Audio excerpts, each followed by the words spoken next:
இந்த வீடியோவில் நம்ம எதை பற்றி பார்க்க போகிறோம்னா, கலைஞர் மகளிர் உரிமை தொகை திட்டத்திற்கான ரூபாய் 1000 பணம் இந்த மாதம் பொங்கல் பண்டிகையை முன்னிட்டு முன்கூட்டியே வங்கிக் கணக்கில் வர வைக்கப்பட்டுள்ளது. இது சம்பந்தமாக வெளியான அறிவிப்பு என்ன என்பதை பற்றியும், உங்களுக்கு பணம் வரனா அதற்கான காரணம் என்ன என்பதை பற்றியும் தான் இந்த வீடியோவில் நம்ம டீட்டெயிலாக பார்க்க போகிறோம். இதுதான் பார்த்தீங்கன்னா இது சம்மந்தமாக தற்போது வெளியான செய்தி வெளியீடு. இது வெளியான தேதி பார்த்தீங்கன்னா 9/1/2025. இதிலே பார்த்தீங்கன்னா செய்தி வெளியீட்டின் கொடுத்துட்டு மாண்புமிகு தமிழ்நாடு முதலமைச்சர் திரு மு.க. ஸ்டாலின் அவர்கள் தமிழர் திருநாளான பொங்கல் திருநாளையொட்டி 1,14,61,000 மகளிருக்கும் கலைஞர் மகளிர் உரிமை தொகையை இன்றே வழங்கிட உத்தரவு பிறப்பித்துள்ளான்னு சொல்லி மென்ஷன் பண்ணிட்டு, தமிழ்நாட்டு மக்களிடம் குறிப்பாக பெண்களிடம் மிகுந்த வரவேற்பை பெற்றுள்ள திட்டம் கலைஞர் மகளிர் உரிமை திட்டமாகும். இத்திட்டத்தின் மூலம் தமிழ்நாட்டில் உள்ள தகுதி வாய்ந்த 1,14,61,000 பெண்களுக்கு ஒவ்வொரு மாதமும் அவரவர் வங்கிக் கணக்குகளில் ரூபாய் 1000 வர வைக்கப்படுகிறது.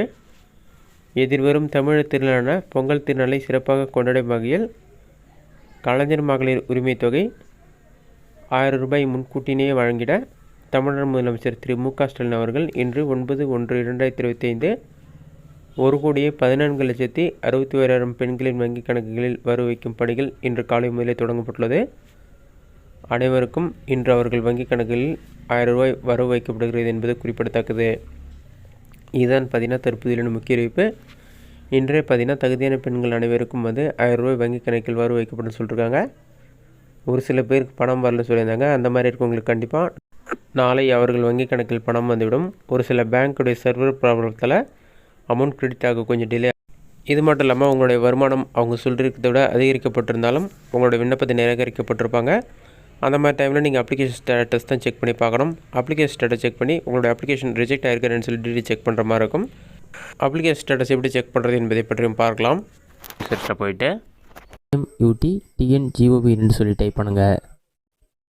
அந்த மாதிரி நீங்கள் டைப் பண்ணி வைக்க கூடாதுன்னா ஃபஸ்ட்டு உடனே KMUT.TN.GOV ஒரு வெப்சைட் ஷோக்கும். அந்த வெப்சைட் செலக்ட் பண்ணுங்கள். அந்த வெப்சைட் நீங்கள் செலக்ட் பண்ண ஒரு 5 செகண்ட்ஸ் லோட் ஆகும். லோட் ஆகி கம்ப்ளீட் ஆன பிறகு இந்த மாதிரி ஒரு பேஜ் ஓப்பன் ஆகும். இதிலே அதிகாரிகள் உள்நுழைவு, பொதுமக்கள் உள்நுழைவு 2 ஆப்ஷன் கொடுத்துருப்பாங்க. நீங்கள் பொதுமக்கள் உள்நுழைவு ஆப்ஷனை செலக்ட் பண்ணிவிட்டு உங்களோட ஆதார் கார்டு நம்பர் என்டர் பண்ணிவிட்டு OTP அனுப்பும் ஆப்ஷனை கிளிக் பண்ணிங்க. உங்களோட ஆதார் கார்டை கூட ரிஜிஸ்டர் பண்ண மொபைல் நம்பருக்கு 6 நம்பர் கொண்ட OTP வரும். அந்த OTP நம்பரை பார்த்து கரெக்டாக என்டர் பண்ணிவிட்டு அடுத்ததாக கேப்சா கோடு இருக்கும். அதை பார்த்து டைப் பண்ணிவிட்டு சமர்ப்பின்ற ஆப்ஷன் கிளிக் பண்ணுங்கள்.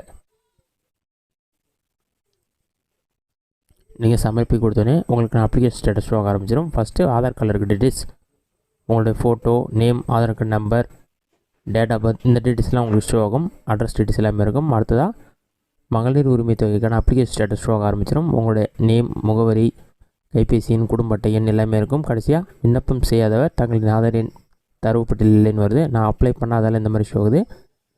நீங்கள் அப்ளை பண்ணி பணம் வராமல் இருந்தால் உங்களுடைய விண்ணப்பம் நிராகரிக்கப்பட்டதுன்னு வரும். அல்லது உங்களுக்கு என்ன காரணத்தினால உங்களுக்கு மகளிர் உரிமை தொகை நிறுத்தப்பட்டுன்னு சொல்லிட்டு ஷோ ஆகும். இந்த வீடியோ உங்களுக்கு யூஸ் ஆகுங்கிறேன். இந்த வீடியோ பிடிச்சிருந்தால் லைக் பண்ணுங்கள். வேறு சின்ன டவுட் இருந்தால் கமெண்ட் பாக்ஸில் கமெண்ட் பண்ணுங்கள்.